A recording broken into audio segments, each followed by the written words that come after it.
What's up, CMQ? CMQ investors. I'm about to open a stock screener that I like to use to help us find some high quality businesses that may be undervalued. There is one company that came out of this search that I'm heavily considering. I'm thinking of buying it for my portfolio. I'll share that at the very end, so make sure you watch all the way. If this is your first time here, I hope that you will hit the subscribe button, hit the bell. All right, so I'm in Fidelity's stock screener. This is not an endorsement of Fidelity. They're not sponsoring this video or anything like that. Just sharing it to share it. What is the criteria? So I mentioned I only want to look at common stocks, but there's a lot of common stocks. There's 8,264 of them. I'm only going to do companies that are headquartered in the United States, and that's not for any real crazy reason. That's not really the reason why I'm doing this. I'm just narrowing it down to countries or the place where I live. There's nothing more to this. So by narrowing that down, I go from 8,000 something to 6,000 something. Still, that doesn't really help me. Next thing I want to do then, with that considered, is look at companies that are well below their 52-week high. And how far below? How far below should that be, buddy? Well, it's so great you asked.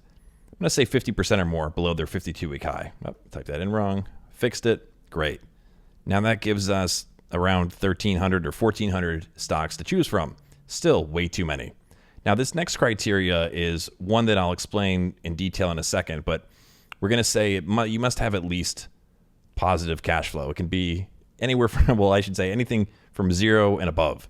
So that criteria, or that selection, that filter, that screen, that brings us down to 200 and what is that? Yeah, 260. Awesome. Still, 260 is too many companies to look at. How can I break this down even more? I only want to look at businesses that I can easily understand and that I'm interested enough to really put in the time to read their 10Ks and be thoughtful and obsessive about whether or not it makes sense to include in my portfolio. And if I don't, I'm not needing. My purpose here is not to find a stock to buy. I'm just as happy doing this exercise so I have some new companies that I can read through and think about, because over time I find that compounds and it ends up being really useful for me as an investor. So let's try only stuff that I know and that I find interesting. I'm just going to narrow it down to this. I'm not going to get into all the subsectors and waste everyone's time doing that, but this gives us, 166 results now? Okay. Now, how can I get this down even further? Well, now let's do it by size. So that's market capitalization. Now, some people will say for, individual investors, you should only look at small caps and things like that. I'm not going to take that bait right now. I only want to see companies that are pretty substantial and solid. I'm looking for strong companies that might have silly prices. And at the very worst of this situation, I'm looking for a company that everyone thought was really strong, but now everyone thinks is a piece of junk. I've also added in here one of the criteria is analyst ratings.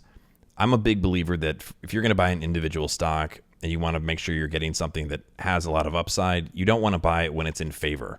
So I love to see that the analyst reports are very bearish, for example. So with that said, we now have 20 companies. Awesome. I'm going to sort them alphabetically. And actually, let's add revenue. And it's not for any crazy reason, but I want to see if I just sort by revenue what that looks like. So we're going to sort by revenue. And the companies we have are PayPal, Block, which is formerly Square, Wayfair, Chewy, DoorDash, Snap, Zoom Video Communications. Here's a company I don't know, EPAM Systems. Let's look up what that is. Okay, they are an American company specializing in product development, digital platform engineering, and digital product design. Interesting. Even if I just get a couple paragraphs in about the company, it just somehow it clocks, it registers up in my brain waves, and later it might come in use. AppLovin, I vaguely remember this company. I looked at it a long time ago. Okay. She looks like she's super happy. Well, I guess I should buy this stock. Happy customers. Roku. We got a Roku over here. Pinterest, Etsy. I just read an article about Etsy, actually. They're trying to expand their appeal or broaden their appeal, and a lot of their sellers are ticked off because they feel like it's becoming a bit more like Amazon, and they don't like that. DocuSign, Roblox, Palantir, Elastic, NV, Coupa Software. I'm just going to look up the ones I've never heard of or seen before. Okay, Elastic. Coupa Software, Avalara, and Olapex. I like that name. I love the name, so I guess I should buy it. Now, I'll tell you, there's companies on this list, the ones that I do know, I'm not even going to bother with because, well, I think they're a hunk of junk. So, with that said, companies I don't want anything to do with. Wayfair. I've used Wayfair, though. I have a Wayfair toupee. Chewy, actually, back during COVID, during the pandemic, I was doing a little speculation, and I made some nice coin on Chewy.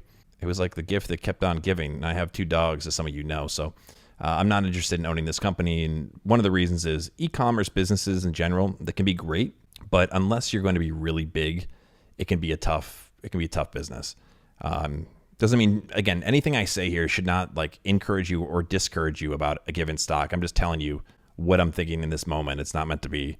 First of all, it's never financial advice. Obviously, I just feel compelled to say that. But it's also, I'm not like, there could always be some blind spot, and I'm not really going deep right now. DoorDash, I think that's well, I know what DoorDash is, but I've heard interesting things. Snap, I have no interest in. They are not anywhere near being a leader in their space. I just don't. I know things, and it's not something I'm interested. Zoom Video is interesting because how large the addressable market is, and just how seemingly sustainable that business is. The brand, I should say, is.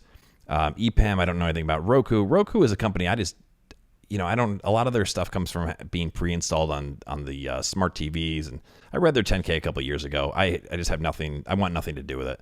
Same with Pinterest. Etsy's interesting. I'm just not a big. I think I read their stuff a long time ago. DocuSign, no thanks. Palantir, I'd like to read about, so that'll get me going. So the one that really sticks out to me, though, guys, is PayPal. And, let's actually make sure we only show the stuff that people are really bearish on. I don't want to see anything I don't want anything that any analyst likes. Okay, so now this gives us, how many companies we have here? 14 companies. All right, so I might come back to some of these businesses. There is one that I am considering potentially buying, and that's PayPal.